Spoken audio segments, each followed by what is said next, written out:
So, Anil, let's start with your early days, right? At one stage, you were in college and exploring doctoral options in the US, right?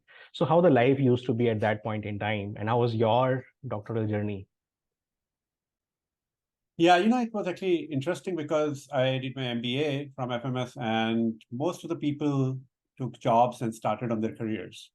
I actually did work in India for a year while I was preparing for my doctoral application and things like that. So, in that sense, it was a very interesting decision because it meant at least 4 or 5 more years of being a poor student, uh, right? But also quite different in one way because it meant having to study a lot, think a lot, work a lot, and starting a completely different career than what you prepare for as a student. So there was a lot of uncertainty. There was a lot of excitement, of course, as usually is. And then once I got into Cornell, it was tough because there is an incident that I can never forget. The first day, I went to so my minor was economics, so I went to an economics class. And at the end of the class, the professor asked everybody to write the name of their undergraduate institution and the degree they had on the board.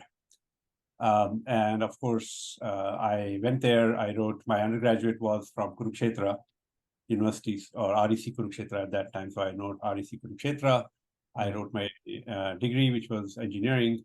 And then I came back to my seat and started looking. And it was very intimidating because there were people from, all the top schools in the US. And I would say 90% of them had degrees in economics. Okay. So, so it was, and an interesting thing was that I took economics as a class in my college, which was actually not much about that was a relatively easy class, but in my MBA, I didn't do well in that class. Mm. So suddenly I look at it and I said, now I'm going to be competing with people who actually went to the top schools in economics, did very well in their economics, and now have come to this class. And here I am, who struggled a lot in my economics class in my MBA, and I have to compete with them. So that was actually, one of those moments where you kind of realize, what am I doing here? Uh, Mm. which was, but also a moment where I know I went back and I said, I need to work at least 2 to 3 times harder than these guys if I want to compete. And I asked one of my senior PhD students about what should I do, and he had a very good suggestion. He said that before you go to any of the class, make sure that you already mastered that chapter Mm. on your own, Yes. because that way the class is only for clarifying any doubts you have. That's what I did. I actually would make sure that I had studied that chapter beforehand. I had, worked hard, and then it actually became a very positive experience because that professor had a habit of asking students, "Okay, what would be the next step?" And Wow. I knew. Okay.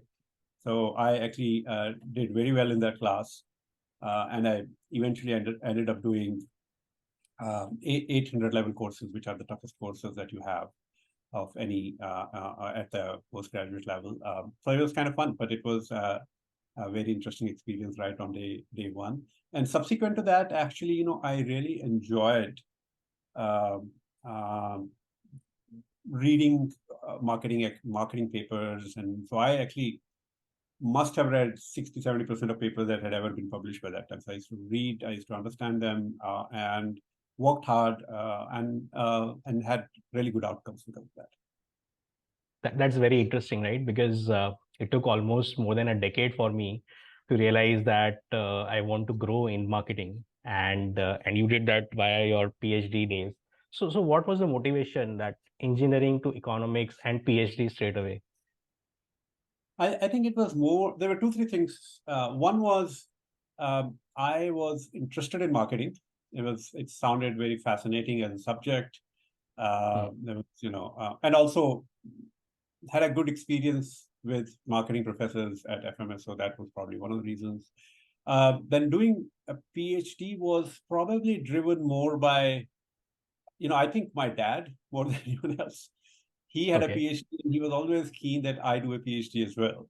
If he had asked me during my MBA or before that, I would have said no way.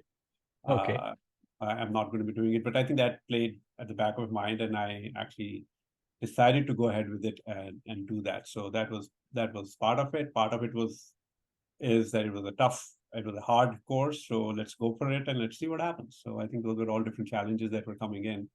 And as I said, this was about 3.5 years that I worked on a PhD, probably the time when I worked the hardest as far as studying was concerned, but also the time that I really enjoyed.